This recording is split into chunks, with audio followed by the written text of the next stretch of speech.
and I continue the Strange Drinks series this week with the new flavor introduced by Coca-Cola, Strawberry Coca-Cola.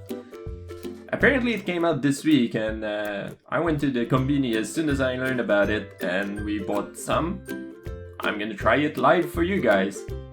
I guess it's gonna not be too bad, right? Strawberry. It can't be as bad as lemon vinegar.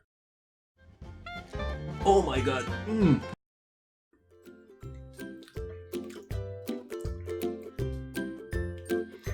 Yeah, it kind of has a fake strawberry taste, I guess.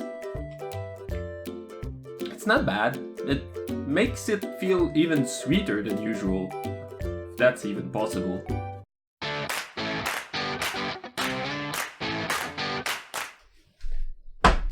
Hey everyone, and welcome to another episode. I'm Ombarus, and this week it's gonna be an actual devlog because I wanted to do my usual kind of tutorial, kind of devlog thing, but this week I didn't get really anything done that I could teach you guys about, and I have a couple of backlog of tutorial I want to do, but they need a lot of work, and I haven't been able to get into that this week, so today is gonna be more about what's next for Solar Rogue.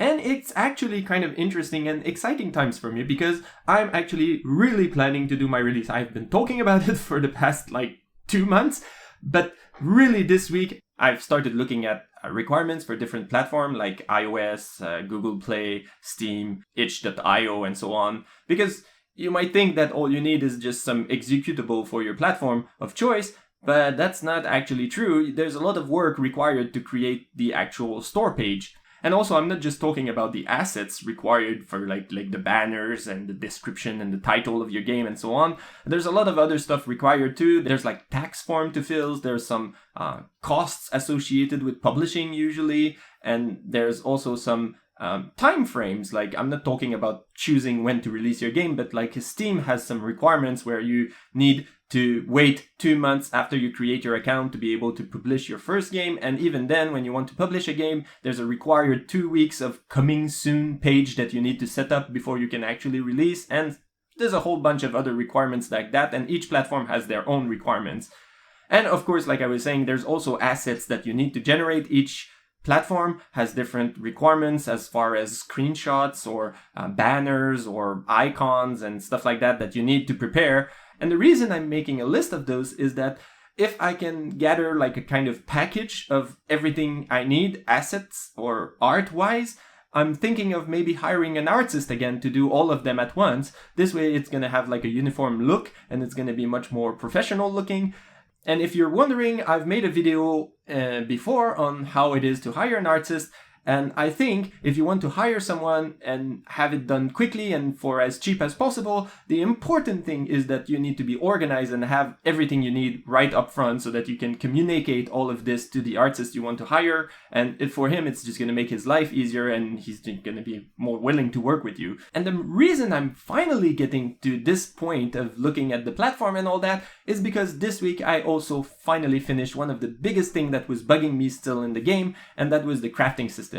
So originally I implemented this idea of having a converter that can create pretty much anything you want because I wanted to be able to craft ships and I wanted to be able to recycle everything you find, every scrap of metals you find in the game. I wanted you to be able to generate energy from it so that you could keep your ship moving. And as the game progressed, I thought it would be nice if you could craft also other items, so better weapons or better shields or better utilities and stuff like that so that you can customize your ship any way you want without necessarily having to rely on the random generated content you find.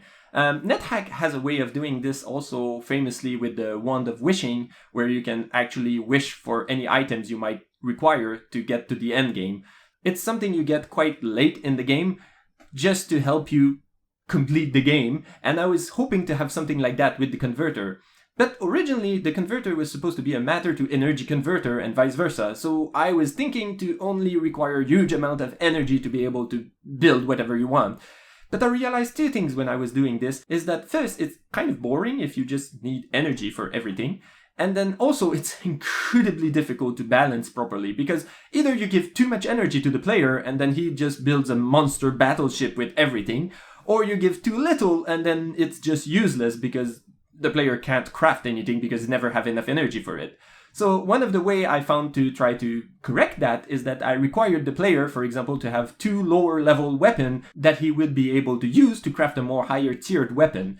But in reality, when I was playtesting it, what I realized is that either you're gonna die before you have the required items to be able to craft your higher tiered weapon, or you'll just find this weapon before you have the lower tiered weapon to be able to craft it.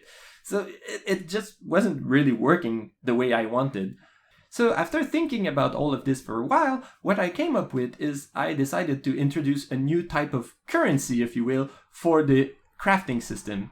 So instead of requiring you to have the items of a specific type, for example, to craft better weapons or something, I added this spare part currency. So now you need energy and spare parts to be able to craft pretty much anything in the game. And the interesting part with that is that now you have a choice to make, because you can convert any item you find into energy for your ship. But now you can also choose to disassemble this item to get spare parts to potentially eventually craft something better out of it. So this really added a new dimension to the game, and when I was playtesting it, I discovered that it was a very nice addition to the mid to late game playtesting I did. And this is exactly what I had in mind when I was thinking of this crafting system. So for now, that's what I'm going to do, and I'm going to keep it like that. This was one of the really last thing I really wanted to do before I considered doing an alpha version of my game. The only one last other thing I'm thinking about is something to do with branches. So in Dungeon Crawl, Stone Soup, or NetHack, or games like that, you usually have like some kind of branch, like all the levels are one on top of each other, and you start at the top and you go all the way to the bottom, and sometimes you're gonna have extra levels that open up side branches, which are basically dead end, but usually offer some kind of reward for exploring them. Like in Sokoban, you can find some really rare item at the end of the level, and you have the Dwarvish Mine, which are guaranteed some shops in NetHack, and in Dungeon Crawl Stone Soup, you have extra rooms and extra challenges that you can tackle in like the Elven Hall or the Swamp, or there's even something called the Abyss that you can keep on going forever in Dungeon Crawl Stone Soup to challenge yourself. I wanted something like that, and I already have this system in my level generation. It does work, I can generate side branches. My issue is that I don't have enough content right now to think of what to do with the branches. For example, I have the human branch that I want to be a little bit like the mines in NetHack, where you would have some kind of shops at the end, where like it would be like a neutral territory of humans, that like the human coalition or something, where you can trade stuff with them. Implementing a whole shopping system right now just seems like something that I should do after the alpha release.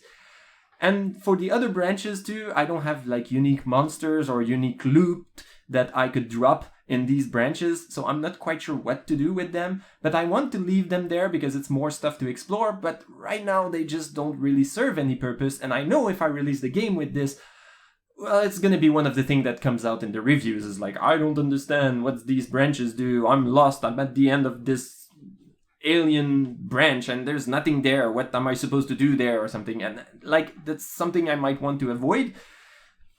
But I'm not sure. So while I'm doing my release stuff, while I'm gathering information, I'm also in the back thinking about what I'm going to do with these branches.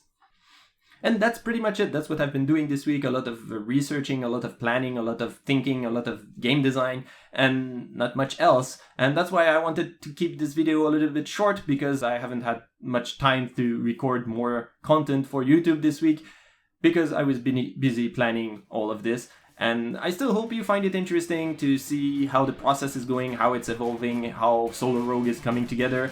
And I hope you're gonna smash the like button, subscribe, and see you guys in my next episode. Bye!